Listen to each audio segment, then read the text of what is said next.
ព្រះគុណគ្រប់ព្រះអង្គបងប្អូនសាធារណជនទាំងអស់ជាទីគោរពរាប់អាននៅពេលនេះខ្ញុំបកណាខ្ញុំនឹងក្រុមការងារសូមលើកយកនៅលក្ខខណ្ឌចំនួន6ដើម្បីឈានទៅសម្រេចនៅក្នុងការដាក់ទណ្ឌកម្មវិន័យទៅលើមន្ត្រីនគរបាលជាតិកម្ពុជាក្របខ័ណ្ឌក្រសួងមហាផ្ទៃរូបណាមួយពលគឺមិនមែនមានន័យថាយើងដាក់ទណ្ឌកម្មវិន័យលើមន្ត្រីនេះមន្ត្រីនោះតាមអារម្មណ៍ទៅតាម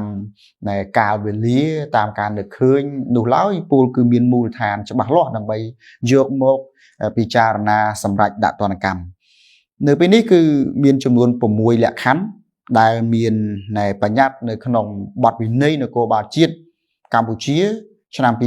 2024ដែលដាក់ឲ្យប្រើប្រាស់ជាផ្លូវការដោយអាដាមអភិសន្តិបណ្ឌិតសសុខាឧបនាយករដ្ឋមន្ត្រីនិងជារដ្ឋមន្ត្រីក្រសួងមហាផ្ទៃ6លក្ខខណ្ឌនេះគឺទី1មន្ត្រីនគរបាលជាតិដែលប្រព្រឹត្តល្មើសនឹងបទវិន័យនគរបាលជាតិកម្ពុជាតើតែរកឲ្យឃើញថាមន្ត្រីនគរបាលជាតិរូបនោះប្រព្រឹត្តល្មើសនឹងបទវិន័យនគរបាលជាតិកម្ពុជាឆ្នាំ2024នេះទើបអាចយកមកពិចារណាដោយក្រមប្រឹក្សាវិន័យនៃអង្គភាពនីមួយៗតាមឋានានុក្រមចំណុចទី2ការដាក់ទណ្ឌកម្មត្រូវពិចារណាឲ្យបានហ្មត់ចត់ត្រឹមត្រូវសមស្របនិងមានទំនាក់ទំនងស៊ីសង្វាក់ទៅនឹងទោសកំហុសដែលមន្ត្រីនគរបាលជាតិនោះបានប្រព្រឹត្តព្រមទាំងមានភស្តុតាងគ្រប់គ្រាន់បាទបើគ្មានភស្តុតាងគ្រប់គ្រាន់ទេអានឹងគឺថាมันអាចយកមកវិនិច្ឆ័យมันអាចយកមកសម្រេចទេវាមិនខុសអីពីតុលាការទេគ្រាន់តែថាយើងនៅពេលនេះក្នុងក្របខ័ណ្ឌអាណាព្យាបាលទៅលើមន្ត្រីរបស់ខ្លួនតែប៉ុណ្្នឹងឯងគឺបែបបទរដ្ឋបាលចំណុចទី3គឺប្រធានអង្គភាពគ្រប់គ្រងមន្ត្រីនគរបាលជាតិនោះផ្ទាល់មានសមត្ថកិច្ចដាក់ទណ្ឌកម្មដោយផ្ទាល់តាមរូបភាពអប់រំណែនាំពមៀនផ្ទាល់មាត់ឬការលុបឈ្មោះចេញពីតារាងដំឡើងឋានន្តរស័ក្តិឬលើកសំណើដាក់ទណ្ឌកម្មស្របតាមនីតិវិធីនិងបទបញ្ញត្តិជាធរមានបានន័យថាប្រធានអង្គភាពនោះលោកអាចសម្រេចក្នុងកម្រិតដែលខ្ញុំបានលើកឡើងមិញប៉ុន្តែក្នុងកម្រិតខ្ពស់ជាងនេះគឺលោកលើកជាសំណើរៀបចំជាបែបបទបន្ទាប់ពីប្រជុំក្រុមវិសាពិន័យហើយគឺគ្រប់ជូនអាដាមឧបនាយករដ្ឋមន្ត្រីក្រសួងមហាផ្ទៃលោកពិនិត្យសម្រេចបន្តបាទចំណុចមួយទៀតគឺលក្ខខណ្ឌទី4ការដាក់ទណ្ឌកម្មតាមរូបភាពការព្រមានបាទជាលាយលក្ខណ៍អក្សរឬការដាក់ឲ្យទំនេរគ្មានប្រាក់បៀវត្សដោយ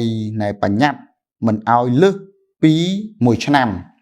ឬការដកមុខតំណែងឲ្យនៅក្នុងស្ថានភាពអសកម្មឬការបន្ថយឋានន្តរស័ក្តិមួយថ្នាក់ឬច្រើនថ្នាក់ឬការដកហូតមុខតំណែងឬការផ្លាស់ចេញពីអង្គភាពឬការដាក់ឲ្យចូលនិវត្តន៍មុនកំណត់ឬការបណ្តេញចេញពីក្របខ័ណ្ឌមន្ត្រីនគរបាលជាតិកម្ពុជាឬការបញ្ជូនសំណុំរឿងនិងវត្ថុតាងទៅតុលាការដោយផ្អែកលើសំណើតាមនីតិវិធីនិងឋានានុក្រមឬសំណើរបស់ក្រមប្រឹក្សាវិន័យមកដល់ថ្នាក់ដឹកនាំក្រសួងមហាផ្ទៃពិនិត្យសម្រេចចុងក្រោយចូលដល់លក្ខខណ្ឌទី5គឺរូបភាពនៃការដាក់ទណ្ឌកម្មខាងវិន័យគឺមាន2កម្រិតទណ្ឌកម្មខាងវិន័យកម្រិតទី1គឺតាមរូបភាពអប់រំស្ដីបន្ទោសធ្វើកិច្ចសន្យាឬប្រមានជាលាយលក្ខណ៍អក្សរឬការលុបឈ្មោះចេញពីតារាងដំឡើងឋានន្តរស័ក្តិដោយប្រធានអង្គភាពឬរដ្ឋមន្ត្រីទណ្ឌកម្មខាងវិន័យកម្រិតទី2តាមរូបភាពការដាក់ឲ្យទំនេរគ្មានប្រាក់បៀវត្សដោយបញ្ញត្តិមិនឲ្យលើសពី1ឆ្នាំឬការដកមុខតំណែងឲ្យនៅក្នុងស្ថានភាពអសកម្មឬការបន្ថយឋានន្តរស័ក្តិមួយថ្នាក់ឬច្រើនថ្នាក់ឬការដកហូតមុខតំណែងឬការផ្លាស់ចេញពីអង្គភាពឬការដាក់ឲ្យចូលនិវត្តន៍មុនកំណត់ឬការបណ្តេញចេញពីក្របខ័ណ្ឌមន្ត្រីនគរបាលជាតិកម្ពុជាត្រូវមានការប្រជុំសម្រាប់ពីក្រមប្រឹក្សាវិន័យស្របតាមជំពូកទី7នៃព្រះរាជក្រឹត្យស្តីអំពីលក្ខន្តិកៈដោយឡែកនៃក្របខ័ណ្ឌមន្ត្រីនគរបាលជាតិកម្ពុជាចូលដល់លក្ខខណ្ឌចុងក្រោយគឺលក្ខខណ្ឌទី ការបញ្ជូនសំណុំរឿងនិងវត្ថុតាងទៅតុលាការvà ក្នុងក្របខ័ណ្ឌថាធ្ងន់ធ្ងរក្រៅពីការដាក់ទណ្ឌកម្មវិន័យគឺពិចារណាក្នុងការសម្រេចបញ្ជូនសំណុំរឿងទៅកាន់តុលាការតែម្ដងប៉ុន្តែកន្លងទៅការដាក់ទណ្ឌកម្មវិន័យគឺជាការងាររដ្ឋបាលរវាងក្រសួងនិងមន្ត្រីរបស់ក្រសួងពលគឺអាណាព្យាបាលនិងអ្នកនៅក្រោមបង្គាប់ហើយចំពោះការអនុវត្តនីតិវិធីតុលាការបើសិនជារឿងនោះគឺជារឿងព្រហ្មទណ្ឌភាគច្រើនឃើញនៃជនរងគ្រោះឬក៏អ្នកដែលពាក់ព័ន្ធហ្នឹងគឺលោកបន្តនីតិវិធីទៅតុលាការ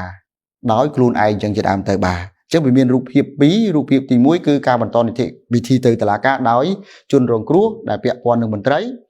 ការបន្តនីតិវិធីមួយទៀតគឺដោយក្រសួងមហាផ្ទៃតែម្ដងប្រសិនបើសំណុំរឿងនោះគឺថាมันមានពាក់ព័ន្ធនឹងអ្នកណាផ្សេងឬក៏มันមាននរណាផ្សេងលោកអនុវត្តនីតិវិធីទៅកាន់តុលាការហើយរឿងនេះគឺវាមិនអាចអត់ឱនឲ្យបានជាដើមអញ្ចឹងទៅហើយទណ្ឌកម្មវិន័យខ្ញុំកាលណាខ្ញុំសង្ខេបឡើងវិញគឺមាន2កម្រិតបាទមានទណ្ឌកម្មខាងវិន័យកម្រិតទី1ដោយខ្ញុំកាលណាខ្ញុំបានប្រកេននឹងគោរពជម្រាបជូនមិញមានរូបភាពអីខ្លះមានទណ្ឌកម្មខាងវិន័យកម្រិតទី2តាមរូបភាពស្អីខ្លះហ្នឹងខ្លឹមសារទាំង6លក្ខខណ្ឌនេះគឺខ្ញុំកាលណាខ្ញុំដកស្រង់ចេញពីប្រកាសស្ដីពីបទវិន័យនគរបាលជាតិកម្ពុជាឆ្នាំ2024នៅក្នុងប្រកាស30ចឹងទេខ្ញុំកាលណាខ្ញុំប្រកេនគោរពនឹងជូនដល់បដិជគុណសាធារណជនទទួលជ្រាបសិក្សាស្វែងយល់ទាំងអស់គ្នាជាពិសេសគឺគោរពជូនដល់បងប្អូនជាមន្ត្រីនគរបាលជាតិកម្ពុជាទាំងអស់គ្នាស្វែងយល់ហើយយើងអនុវត្តដើម្បី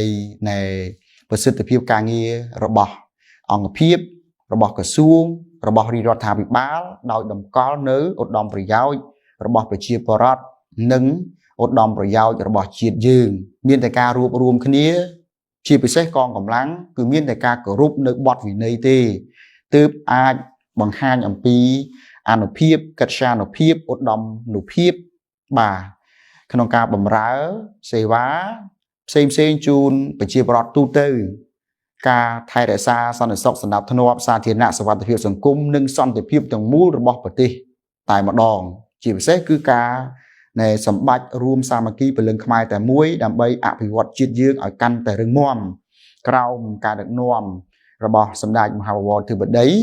លោកជាប្រមុខរាជរដ្ឋាភិបាលហើយក្របខ័ណ្ឌក្រសួងមហាផ្ទៃគឺមានអាដាមអភិសន្តិបណ្ឌិតបាទចឹងទីខ្ញុំកាលណាខ្ញុំសូមបញ្ចប់សូមថ្វាយបង្គំលានិងសូមគោរពលាជម្រាបលា